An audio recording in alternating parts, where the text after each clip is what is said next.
ഇത് പഠിച്ചു വെച്ചോളൂ, നിങ്ങളുടെ ഇംഗ്ലീഷ് വേറെ ലെവലാകും. So the first one, take the lion's share. Lion's share എന്ന് പറഞ്ഞാൽ സിംഹഭാഗം എന്ന് പറയില്ലേ, അതാണ്. For example, he took the lion's share of the food. ഭക്ഷണത്തിന്റെ സിംഹഭാഗം അവനാണ് എടുത്തത്. Second one, a social butterfly. A social butterfly എന്ന് പറഞ്ഞാൽ എല്ലാവരുടെ പെട്ടെന്ന് ഇടിച്ചു കയറി സംസാരിക്കുന്ന ആൾക്കാണ് എ സോഷ്യൽ ബട്ടർഫ്ലൈ എന്ന് പറയുന്നത്. A person who loves to speak with everyone and one who is very good at interact with others. അങ്ങനത്തെ ഒരാൾക്കാണ് സോഷ്യൽ ബട്ടർഫ്ലൈ എന്ന് പറയുന്നത്. For example, I'm a social butterfly. Are you a social butterfly?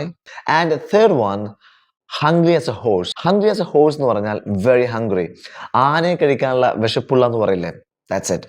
Four example, I'm hungry as a horse. Stand me. I can eat a horse എന്നൊക്കെ പറഞ്ഞു കഴിഞ്ഞാൽ എനിക്ക് ആനയെ കഴിക്കാൻ പറ്റുമെന്നർത്ഥം.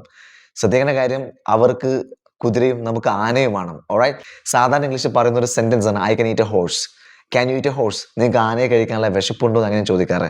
Can you eat a horse? So I'm hungry as a horse എന്ന് പറഞ്ഞാൽ which means I'm extremely hungry. And the fourth one, smell a rat. Smell a rat എന്ന് പറഞ്ഞാൽ എന്തോ തകരാറ്, സംശയം തോന്നുക എന്ന് പറയില്ല. That's it. For example, when he offered to sell the phone for just 1,000 rupees, I smelt a rat. I smelt a rat. എനിക്കെന്തോ സംശയം, തകരാറ്, ഒരു വഞ്ചന ഫീൽ ചെയ്തെന്നൊക്കെ പറയില്ലേ, അതുപയോഗിക്കാൻ പറ്റുന്ന സാധനമാണ് സ്മെൽ എ റാറ്റ്. പഠിച്ചില്ലേ?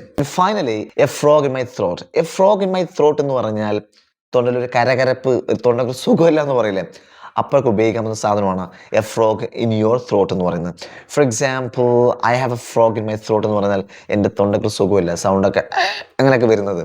സോ അതാണ് A frog in have A frog in your throat എന്ന് പറയുന്നത്. പഠിച്ചില്ലേ?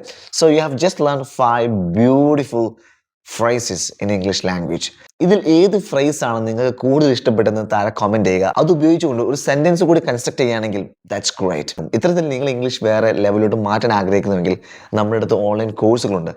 ഡെയിലി 30 to 40 മിനിറ്റ് സ്പെൻഡ് ചെയ്യുകയാണെങ്കിൽ ഓൺലൈനായിട്ട് ഇംഗ്ലീഷ് പഠിക്കാം. അതല്ല 2 hours സ്പെൻഡ് ചെയ്യുകയാണെങ്കിൽ ഇടപ്പള്ളിയിലെ ക്യാമ്പസിൽ വന്നുകൊണ്ട് ഓഫ്ലൈൻ ഇംഗ്ലീഷ് പഠിക്കാം. രാവിലെ 7:30 മുതൽ രാത്രി 8:30 വരെ ബാച്ചുകളുണ്ട്.